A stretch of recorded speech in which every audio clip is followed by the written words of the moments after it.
Romanos 5 dice que Dios muestra su amor por nosotros así, que cuando todavía éramos pecadores, Jesucristo murió por nosotros. Porque Él nos amó de tan grande manera, amamos a los demás. Esa es su iglesia, donde somos edificados y consolados, incorporados y restaurados, discipulados y enviados. Y aquí es donde inicia, porque en todo lugar donde vayamos, toda persona debe conocer las buenas nuevas. Por eso predicamos en todo tiempo, agradecidos con su fidelidad. Le buscamos porque lo necesitamos, en comunión con su palabra en obediencia, mostrando ese amor que recibimos. Ahora, enviamos por los perdidos. Esta es la vida eterna, que te conozcan a ti, el único Dios verdadero.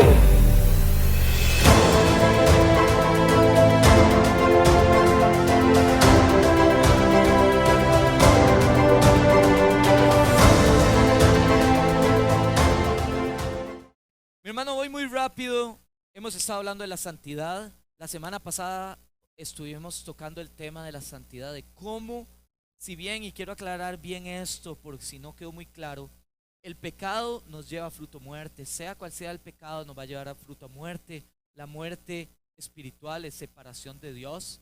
Hay versículos bíblicos que dicen que el pecado nos puede llevar a muerte natural, y nosotros lo podemos ver en nuestro día a día, como hoy en día en un país donde se está haciendo cada día más peligroso, el pecado está dando fruto, muerte natural también. Pero creo que la muerte natural no es la que nos tiene que importar, sino la muerte espiritual, porque es la que define nuestra eternidad. Muerte quiere decir separación. Entonces el pecado nos separa de Dios. Por eso a veces oramos y no sentimos que Dios responde, porque el pecado produce una separación entre nosotros y Dios, y nuestra oración no es igual de respondida cuando realmente hay pecado en nuestra vida. El pecado trae niveles, hay niveles de pecado, y yo no le estoy diciendo que haya un pecado que te condene más o menos, porque todo pecado te va a condenar, pero hay niveles de consecuencias de pecado. Y hay pecados que van a traer tal nivel de consecuencia que el pecado podría llevarnos a arruinar nuestra vida natural. Y creo que tenemos que tener cuidado con el pecado y entender que hay temas de pecado con los que hay que tener más cuidado que otros, pero al final todo el pecado no es agradable delante de un Dios santísimo. Entonces, hoy vamos a ver un tema que para mí es muy importante y creo que genera mucha confusión en la iglesia, que es la diferencia entre cometer pecado y practicar pecado. Así que quiero invitarlo a que vaya a Primera de Juan, capítulo 3. Primera de Juan es un libro donde básicamente, si yo se lo pudiera resumir, espero que usted lo pueda leer, es una carta riquísima, riquísima. Pero si usted nunca la ha leído, es un libro que trata, yo le pondría el título, el debate entre el amor y el pecado. Como seres creados por Dios a imagen y semejanza de Dios, Dios imprimió su naturaleza en nosotros. Y parte de la naturaleza de Dios es que Dios es amor. Dios no da amor, Dios es amor. Y Dios nos hizo seres con la capacidad de amar. Ahora, dependiendo lo que amemos, va a dar a fruto diferentes situaciones. Como seres humanos, vamos a amar. Pero la pregunta es, ¿qué es lo que amamos por sobre todas las cosas? Si amamos a Dios, vamos a ser conocidos como hijos de Dios. Pero si amamos otra cosa, vamos a tener a Dios lejos. Porque Dios solo se sienta en un lugar. Dios no se sienta en la silla número 2. ¿En la silla número 1? O nada. Entonces, ¿qué es lo que nosotros más amamos? Y para mí esta carta habla principalmente, entre muchos otros temas, el debate entre el amor y el pecado, que es el amor al mundo. Así que vamos a leer del versículo 6 al 10 y vamos a ir explicando un poquitito lo que el autor quiso enseñarnos a nosotros. Versículo 6. Todo aquel que permanece en él, en Cristo, no peca. Y todo aquel que peca no le ha visto a Cristo ni le ha conocido al Señor. No le conoce. Y creo que esa frase es fuerte, porque probablemente usted y yo podamos sacar la conclusión, yo peco, entonces no le conozco. Pero creo que aquí tenemos que hacer un alto, mi hermano. Y lo primero es que el tiempo verbal del idioma original tal vez no trae la riqueza de traducción que debería de traer. Y lo primero es, este pecado no habla de una situación ocasional, sino de un pecado habitual. O sea, todo aquel que permanece en él no habitúa, no tiene un estilo de vida de pecado. No puede estar practicando pecado. Porque nadie que practica pecado está en Cristo. Porque si lo dejáramos así como está, Juan mismo se contradeciría. Porque en el capítulo 1, en el versículo 8, Juan dice lo siguiente: nadie puede decir que no ha pecado, porque sería mentiroso. Todos pecamos, probablemente pecamos todos los días, pero para los que estamos en Cristo, el poder y las cadenas del pecado ya no son parte de nuestro día a día. Ya las cadenas se rompieron, la sangre del Cordero rompió las cadenas del pecado y nosotros no tenemos razón para tener que estar en pecado. El pecado ya no es parte de nosotros. El que está en pecado es porque quiere, ojo, estar en pecado, pero no porque no pueda. Yo quiero decirle algo, hermano: no diga no puedo. Derek, yo quiero dejar esta adicción, pero no puedo. Todo lo puedo en Cristo que me fortalece. Sí puedes. Quizá has intentado en tus propias fuerzas y no es la estrategia de Dios. Sus estrategias no son las nuestras. Pero no empiece a maldecir su vida diciendo que no puede, porque haríamos mentirosa la palabra de Dios. Cuando la palabra de Dios dice que el que verdaderamente conoce a Cristo, el que tiene el Hijo, es libre. Ya es libre. Usted es libre del pecado. Usted es libre de la muerte. Usted no va a morir. Usted va a morir físicamente, pero usted tiene una garantía de vida eterna en usted. Entonces, no andemos diciendo lo que la palabra no está diciendo. Entonces, si Juan dice, todos hemos pecado, no puede decir, es que si usted está en Cristo, usted no peca. Usted va a pecar. Usted está en un proceso de santificación, pero el pecado no puede seguir siendo norma para nuestra vida. John Stott, un teólogo súper recomendado, tiene varios libros muy buenos de teología, dice lo siguiente: el verbo presente, el sentido presente del verbo en el griego implica habitar en el pecado, continuar en pecado y una secuencia de pecado. Quiero cambiar la palabra secuencia, un patrón de pecado. Incluso usted se va a Nueva Versión Internacional y ya habla de práctica pecaminosa. El que está en Cristo no puede practicar pecado. Y entonces, el que no practica pecado le pertenece a Cristo. Y el que practica pecado, vamos a ver qué es lo que dice. ¿A quién le pertenece? Hijitos, dice Juan, versículo 7. Nadie nos engañe. El que hace justicia es justo, como Él, Dios, es justo. Así que viene Juan y les da un consejo y les dice: hijitos, les quiero dar un consejo. No evalúen a la gente por lo que predican, sino por lo que practican. Esa fue una indirecta para los religiosos de la época. Dice: no saque conclusiones por lo que se enseña en un altar, sino saque conclusiones por cómo en la vida de esa persona en su día a día. Y yo creo que eso es algo que como cristianos tenemos que aprender a madurar. A veces parece que el creyente le da más importancia a las predicaciones de personas y publicamos en nuestras redes o seguimos predicadores que quizá tienen un buen discurso, pero yo me preguntaría si su vida es consecuente con su discurso. Y hasta no conocer su vida en intimidad, nosotros no podemos saber verdaderamente con quién estamos tratando. Y sé que incluso nada nos puede dar una total garantía de saber si una persona es salva o no. Pero mi hermano, si queremos tratar de sacar una conclusión, concluya por lo que usted ve a esa persona hacer y no por lo que usted ve a esa persona decir. Decir es muy fácil. Es muy fácil, pero hacer es otra cosa. De hecho, la mayoría de fariseos de esa época le decía a la gente cómo hacer, pero ellos no estaban dispuestos a hacerlo. Decía, usted haga esto porque esto es de bendición, de esto y haga esto otro. Pero les decían a ellos, pero nunca apuntaban hacia nosotros mismos. Y yo creo que no estamos lejos de esos hermanos.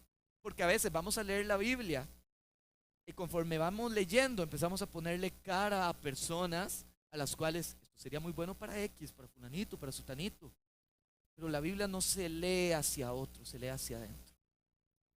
Y si yo quiero producir transformación en otro, tengo que empezar por transformado yo. Y dejar que la luz de Cristo brille tanto en mí que produzca transformación en otros para querer cambiar. Mi hermano, usted sabe que la Biblia dice que nosotros somos la luz del mundo, no porque en nosotros brote luz, sino que a la medida en que la luz, que es el Señor, brille en nosotros, nosotros vamos a tener la capacidad de llevar luz a otros. Seamos el reflejo de Dios. Y entre más limpio esté ese espejo, más reflejo va a dar. ¿Está conmigo, mi hermano? Versículo 8 y 9. El que practica el pecado es del diablo. ¡Wow! Porque el diablo peca desde el principio. Para esto apareció el Hijo de Dios, para deshacer las obras del diablo. Y todo aquel que es nacido de Dios no practica el pecado, porque la simiente de Dios permanece en él y no puede pecar, porque es nacido de Dios. Entonces ese versículo básicamente está diciendo que el que practica pecado es hijo del diablo y el que no practica pecado es hijo de Dios. Si bien el Nuevo Testamento fue escrito en griego, no fue escrito en hebreo, lo escribieron personas que tenían una cultura hebrea, lo escribieron hebreos, y la palabra hijo en el hebreo es sumamente importante y no la podemos pasar de alto. Y yo quiero invitarlo a que cada vez que usted estudie la Biblia y lea la palabra hijo, se detenga un momento y empiece a entender la implicación que esto tiene. Y yo quiero decirle la implicación que esto tiene. Hijo no solo es aquel que es engendrado de, hijo también tiene referencia a generaciones, a linaje y a identidad. ¿Sabe qué le estoy diciendo, hermano? Que el que practica pecado adquiere una identidad del enemigo. ¿Se entiende lo que le estoy diciendo? Es lo fuerte. Si usted empieza a practicar pecado, su identidad se va a transformar en la identidad del enemigo. Mientras que si usted empieza a practicar disciplinas en Cristo Jesús, su identidad va a ser la identidad de hijo de Dios. Por eso es que el cristiano no puede practicar pecado. Porque el cristiano no puede ser semejante a nuestro enemigo. No podemos practicar pecado. Y creo que lo delicado de esto es que tanto los procesos en Dios son graduales a un punto donde yo no me doy cuenta, pero los procesos del enemigo también. El enemigo trabaja de una forma tan sigilosa que poco a poco estoy siendo transformado hacia Satanás y no me doy cuenta. Hasta un día abren los ojos y me doy cuenta que estoy tan lejano de Dios y tan contaminado. Y yo digo, ¿en qué momento empezó esto? Yo quiero hablárselo como si fuera el gimnasio. Tal vez me parece que es la respuesta más lógica. Si a usted le gusta ir al gimnasio, le gusta hacer ejercicio, ¿cuál es el mayor crítico de uno? Uno. Usted viene y le dicen, mira, qué bien te veo más delgado, más delgada. No dice, no, todavía no. Mira, te veo mejor. No estoy mejor. ¿Por qué? Porque uno es muy duro. Y hasta que de verdad pasó un cambio drástico, uno se da cuenta, mira, la verdad sí estoy mejor. Igual de sutil es Satanás. Igual es la obra de Dios. Cuando alguien te dice, mi hermano, ¿cómo has cambiado en carácter? Dele gloria a Dios. Porque si ellos lo están viendo, quiere decir que Dios está orando. Pero cuando practicamos pecado, qué triste que un día nos demos cuenta lo mal que estamos y digamos, ¿en qué momento pasó esto? qué momento llegué a esta situación? ¿En qué momento mi identidad se hizo a la identidad del enemigo? Tiene que cambiar nuestra percepción hacia el pecado. Tiene que cambiar nuestra forma en como nosotros vemos el pecado. Y cierra con el versículo 10 y dice lo siguiente. En esto se manifiestan los hijos de Dios y los hijos del diablo. Todo aquel que no hace justicia y que no ama a su hermano no es de Dios. ¿Cuál es la condición entonces para ser de Dios? Es hacer justicia y amar a mi hermano.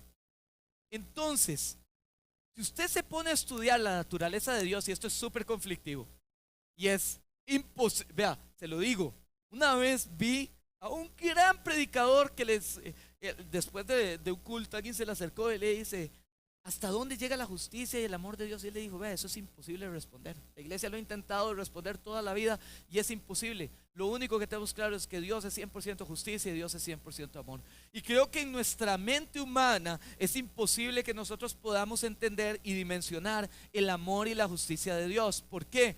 Porque un día, si usted ha pecado y el Señor no permitió que hubiera consecuencias de ese pecado en su vida, ¿cuántos han vivido eso? Muchísimas veces yo, mi hermano, esa fue la manifestación del amor de Dios en su vida. Ese es el amor de Dios operando en usted. Pero le voy a poner el caso contrario. ¿Y qué tal el día que yo pequé y vinieron las consecuencias de Dios sobre mi vida? Esa es la justicia de Dios operando en su vida. Porque es justo que usted le haya pasado lo que usted buscó. Es justo. Y usted dirá, ¿hasta dónde Dios es amor? ¿O en qué momento Dios es justicia? Y yo, una vez más, yo no tengo la respuesta. Sé que Dios es las dos y Él es soberano. Él escoge en qué momento, escoge cuál. Y Él sabe que la justicia sin el amor no existen. Van de la mano. Y yo creo que a nosotros nos pone un reto también como creyentes. Que es darnos cuenta que tenemos que ser hombres de amor y de justicia. Y esto bota argumentos. Aquel que cree que el dicho este de que salvo siempre salvo. Mi hermano, yo le quiero decir una cosa, como esta comunidad cree que la salvación no se pierde. Nosotros predicamos y creemos que si usted fue verdaderamente regenerado y nacido de nuevo, usted no puede volver a meterse en el vientre de su mamá y volver a la naturaleza de antes. Usted no puede. Si verdaderamente lo fue, si usted verdaderamente hoy es nacido de nuevo, usted tiene una garantía en los cielos. Pero el dicho de salvo siempre salvo me preocupa muchísimo, porque muchas veces el salvo siempre salvo es una licencia para pecar. El cristiano que cree que tiene una licencia para pecar porque no me va a pasar nada. Y ese cristiano está metido en el Dios de amor, pero no conoce el Dios de justicia. Y está mal. Yo no puedo meterme en el Dios de amor y salirme del Dios de justicia. Como tampoco puedo meterme en el Dios de justicia y salirme del amor, porque esos son los cristianos que están todo el día apuntando dedos a ver quién está bien, quién está mal, criticando a aquel pastor, a aquel otro. Y la misericordia y el amor al prójimo y la unidad. Dios nos está llamando a ser ambos. No puede haber uno a expensas de otro. Los de alabanza, los músicos, igual que la vez pasada, se pueden ir pasando. Así que, primer paradigma que quiero romper, primer pensamiento establecido en nuestra mente que yo quiero romper. Número 1, ser santo o andar en santidad no habla de perfección. Porque ni usted ni yo nunca vamos a ser perfectos. Nunca. Y quizá, tal vez usted no. Yo sí he luchado mucho con el perfeccionismo. Y es muy cansado tratar de cumplir estándares para los cuales nosotros nunca fuimos diseñados. Es muy cansado. Dios no te está pidiendo estar perfecto. Dios te está pidiendo caminar en santidad. ¿Qué estoy diciendo, hermano? Usted se va a equivocar y va a haber zafis.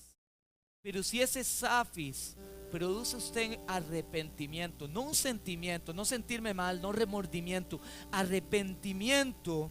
Y a través del arrepentimiento mi vida es transformada para ser más semejante de Cristo.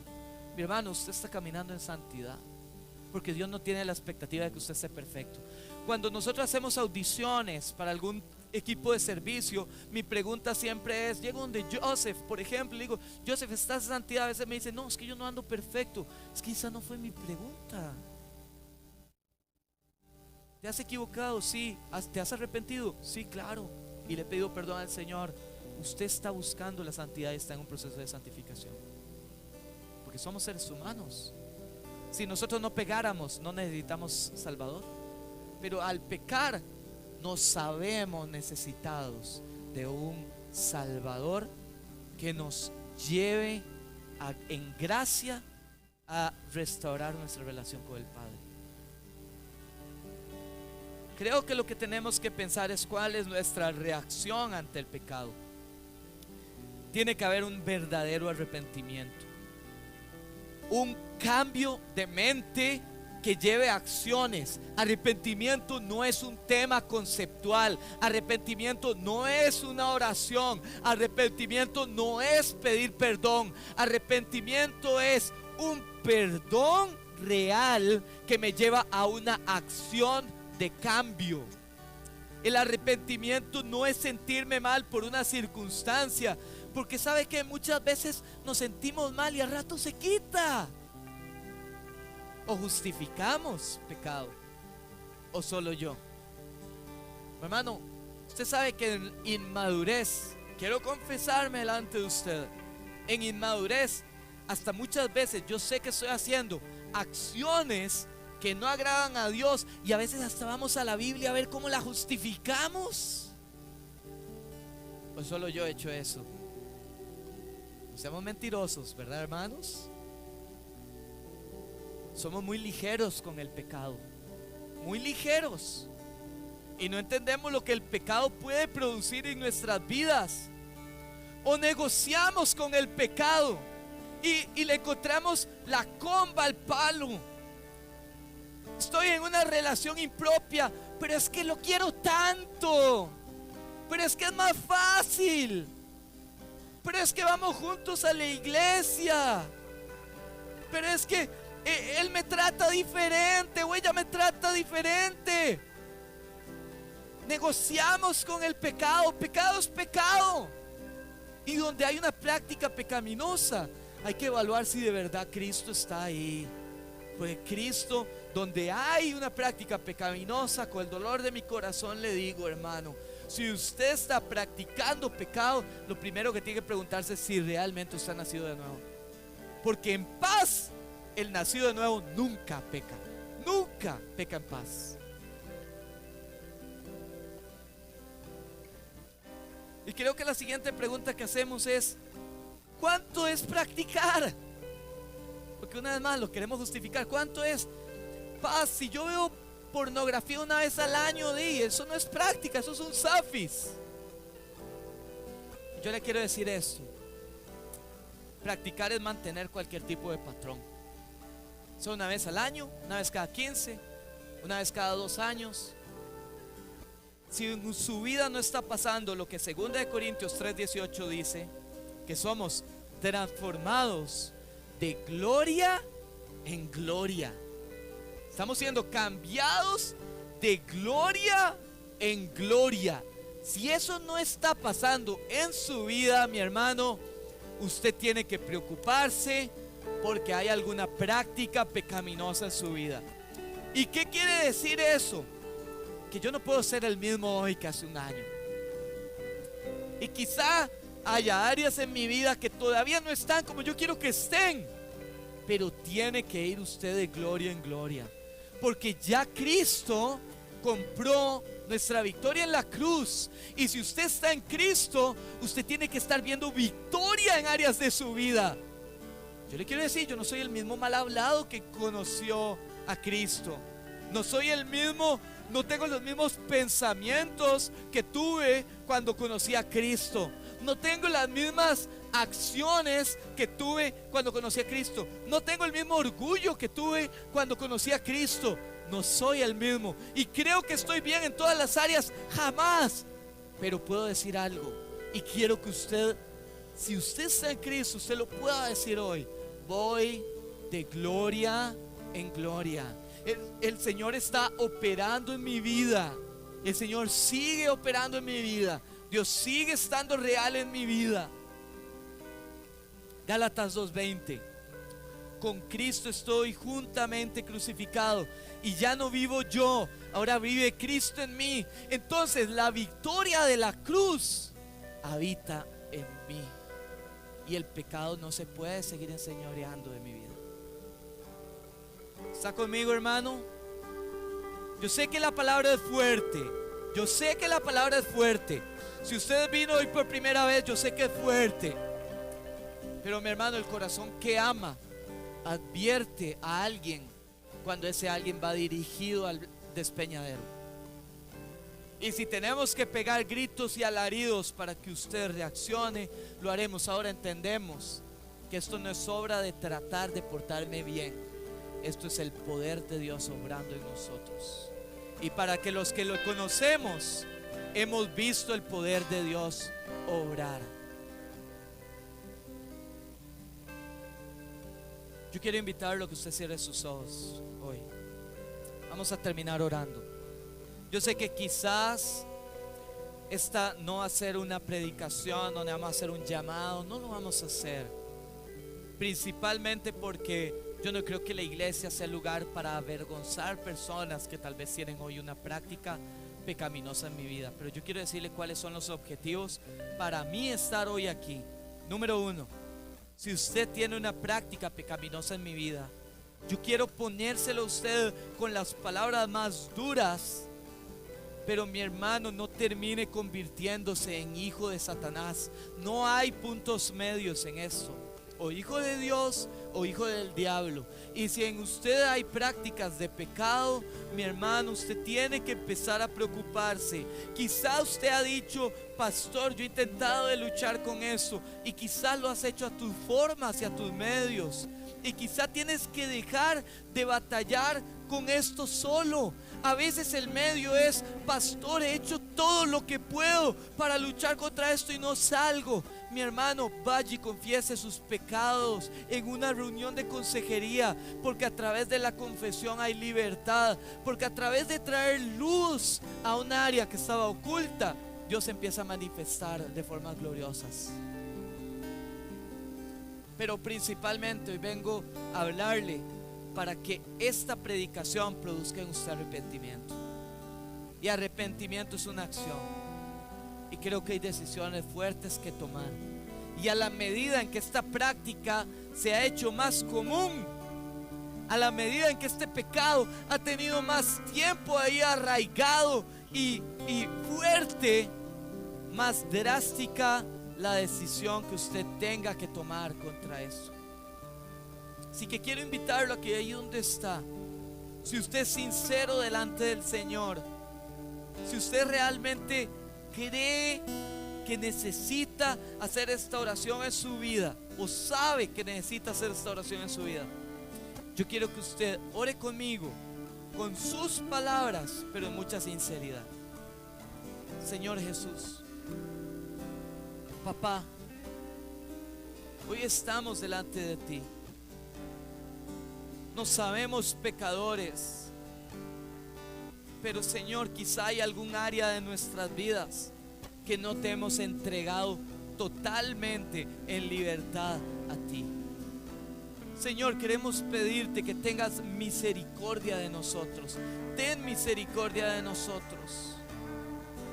Ten misericordia de ese pecador, Señor, y dame la fortaleza para tomar decisiones que me aparten del pecado. Si estoy en una relación impropia, dame la fortaleza para salir de esta relación impropia. Señor, si estoy cometiendo algún pecado en las noches, dame la fortaleza para abandonar lo que me está dando luz verde hacia pecar. Señor, si hay orgullo en mi corazón, dame, Señor, el entendimiento de que todo lo que tengo ha sido por gracia y misericordia tuyo. Señor, si tengo enojo e ira, Padre, danos el temor de no contaminar a nuestra esposa o a nuestro esposo con mi ira. de no contaminar a mis hijos con la ira, porque Señor, si ser hijo es generaciones, mi pecado podría estar afectando a mis hijos y a mis nietos. Y yo no quiero ser hijo de la oscuridad, quiero ser hijo de la luz. Y necesito pedir perdón y arrepentirme. Necesito tomar acciones hoy, porque mañana puede ser muy tarde.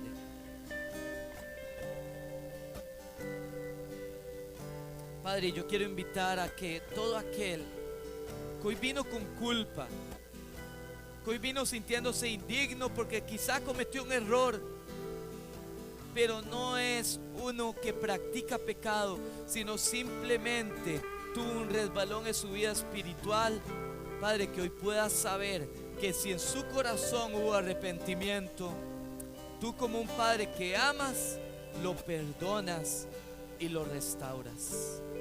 En el nombre de Jesús, Señor. Amén y amén. Gracias, Señor. Mi hermano, quiero cerrar con esto. Tal vez ya no es parte de la prédica. Únase al tiempo de ayuno y oración. Únase. Yo he estado ayunando, como familia hemos estado orando.